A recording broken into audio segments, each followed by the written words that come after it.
Саламатсызбы Гүлбарчын Байымбетовна эже. Ушул азыркы күндөгү миграция мыйзамындагы жаңы өзгөрүүлөр боюнча түшүндүрүп айта кетсеңиз, кандай адамдар ошол мунапыска илинет, кандай адамдар илинбейт?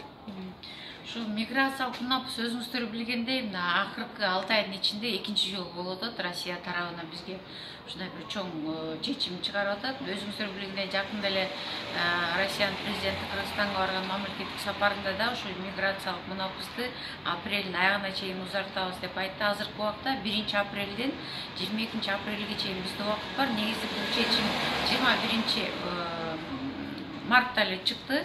Ошондон бери биз тийиштүү документтер даярдап Россия тарабы менен негизинен ошо Россия Федерациясынын мыйзамы боюнча миграциялык жаатындагы ошол мыйзамдын 26 беренесинде 4-8 пункттар бар.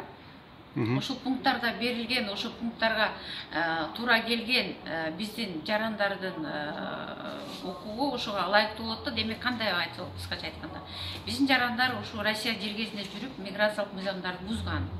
Ал миграциялык мыйзамдар ошо жана жогоруда айткан 4-8 пунктка дал келсе, ошолор ушу миграциялык мунапыстан пайдалана алышат. Ошол пункт жөнүндө чечмелеп бересизби? Алар мисалы майда миграциялык мыйзам бузуулар, алар жанагы туура эмес жерде тамеки чеккен, же болбосо майда жол кырсыгына дуушар болгон, же болбосо миграциялык картасында миграциялык мөөнөтү өтүп кетип бирок жүрө берген. Ошондой эле дагы майда администрациялык жоопкерчилик үчүн жаза пул берилип, ошону төлөбөй, анан чыга албай же кире албай жүргөн жарандарда ошо ичинен ойлонуп, ушу көмүскөдө кантип чыгып кетсем кандай болом деп ушу колунда постановлениясы барлар. Айрымдары ошо постановленияны жоготуп ийет, же ыргытып ийет, айрымдардын колунда постановлениясы бар. Анан ушу кагаздын негизинде эгерде караса, эгерде ушу жана 4-8 пунктка туура келсе, булар сөзсүз түрдө миграциялык мунапыска туш келет.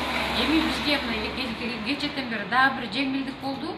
Мурун чек арага чыгып келсин деп аттык элек, азыр чек арага чыкпай эле ошо Россиянын жана миграциялык башкармалыгынын каалаган бир райондордун бөлүмдөрүнө барып, мынакей мен ушу мунапыска туш келет экенмин, мен ошо статьямдын пунктум ушуга туура келип атат, мага жаңы миграциялык карта бериңиздер деп барат. Ошол жерден жаңы миграциялык карта берет, ошол эле жерде дагы экинчи жумуш миграциялык каттоо тургузуп атат да.